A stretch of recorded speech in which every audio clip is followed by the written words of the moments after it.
नमस्कार मित्रांनो, मालिकेच्या 18 नोव्हेंबरच्या भागात आपल्याला असं बघायला मिळणार आहे की लीला आता रेवतीसाठी काहीही करायला तयार झालेली असते. रेवती आणि लीला या बहिणींचं एकमेकींवर किती प्रेम आहे ते आपल्याला माहितीच आहे.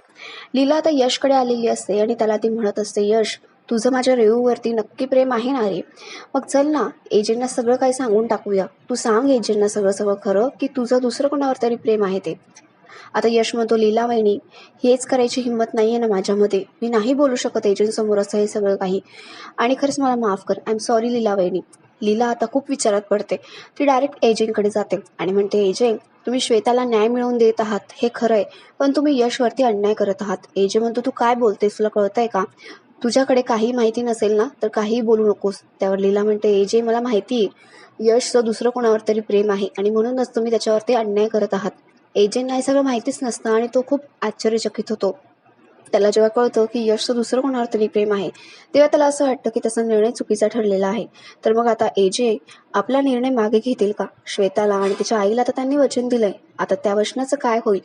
आणि रेवूसाठी, यशसाठी त्यांचा निर्णय ते बदलतील का? आणि लीला सुद्धा दुर्गा मॅडमांना, एजंटना, घरच्यांना, सगळ्यांना यश आणि रेवूच्या नात्याबद्दल कन्व्हिन्स करू शकेल का? आणि हे सगळं करत असताना तिचं आणि एजंटचंच नातं तर बिघडणार नाही ना? हे सगळं बघण्यासारखं असणार आहे. तर मग अशाच एपिसोड्ससाठी आमच्याशी कनेक्टेड राहा. आमच्या चॅनलला नक्की सबस्क्राईब करा. आम्ही लवकरात लवकर तुमच्यापर्यंत या मालिकेचे अपडेट पोहोचवण्याचा प्रयत्न करू. धन्यवाद.